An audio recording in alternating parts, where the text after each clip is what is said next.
வணக்கம், welcome to Chitra Murali's kitchen. இப்போ நம்ம சிம்பிளாக புதினாவும் பட்டாணியும் வச்சு ஒரு ரைஸ் தான் நம்ம பண்ண போகிறோம். அதுக்கு முதல்ல நான் பேனில் எண்ணெய் விட்டுருக்கேன். அது நல்லா காஞ்சின்னு இருக்கு. ஸோ தாளிக்கிறதுக்கு சோம்பு, 2 கிராம்பு, ஒரு பட்டை, பிரிஞ்சி இலை ஒன்று எடுத்திருக்கேன். அவ்வளோதான். தாளிக்கிறதுக்கு இதான் போட போகிறோம். ஏன்னா நம்ம தனியா மசாலா பொடி கொஞ்சம் போட போகிறோம். அதனால மசாலா வாசனை இதில் கம்மியாக இருந்தால் போதும். தாளிக்கும் போது கொஞ்சமாக போட்டால் போதும். ஸோ அதான் நம்ம இன்னைக்கு தாளிக்க போகிறோம். அப்புறம் வெங்காயம், நல்ல பெரிய சைஸில் 2 வெங்காயம் இந்த மாதிரி நீட்ட வாக்கில் கட் பண்ணி வச்சுக்கோங்க. அதான் நல்லாயிருக்கும். நீட்ட வாக்கில் போடும்போது தான் நல்லாயிருக்கும். ஸோ நீட்ட வாக்கில் கட் பண்ணி வச்சுருக்கேன். இப்போ தாளிக்கிறத சேர்த்துருவோம்.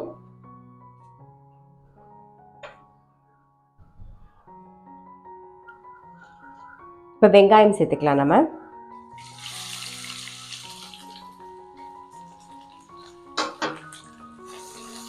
வெங்காயம் நல்லா வதங்கணும். ஸோ அது வதங்கட்டும்.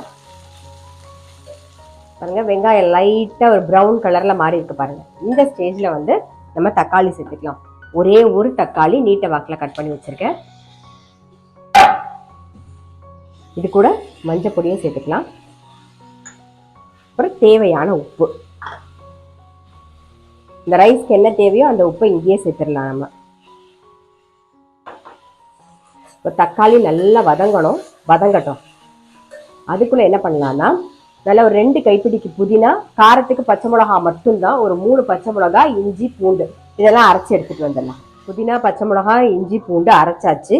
இந்த பக்கம் தக்காளியும் கொஞ்சம் நல்லா வதங்கி எடுத்து, ஸோ இந்த சமயத்தில் அரைச்ச விழுது சேர்த்துடலாம்.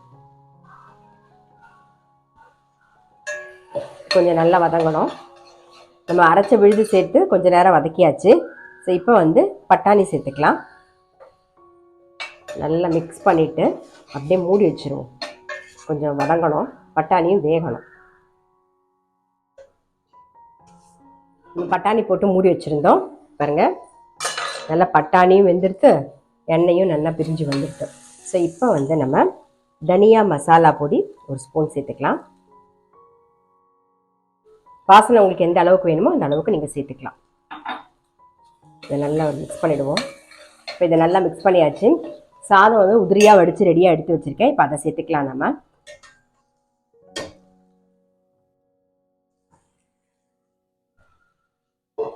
அப்படியே உடையாம கலருங்க.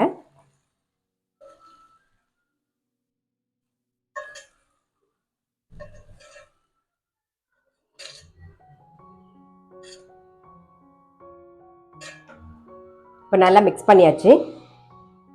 பிரெட் பொரிச்சு ரெடியாக எடுத்து வச்சிருக்கேன். இது ஆப்ஷனல் தான், இருந்தால் நீங்கள் போட்டுக்கலாம், இல்லைனாலும் ஒன்றும் பிரச்சனை இல்லை. ஜஸ்ட் அப்படியே மிக்ஸ் பண்ணிடுவோம். மேலாக ஒரு ஸ்பூன் நெய் தேவைப்பட்டா சேர்த்துக்கலாம், இல்லை வேண்டானாலும் ஒன்றும் பிரச்சனை இல்லை. நெய் மேலாக ஒரே ஒரு ஸ்பூன். அவ்வளோதான். நம்மளுடைய புதினா பட்டாணி சாதம் ரெடி.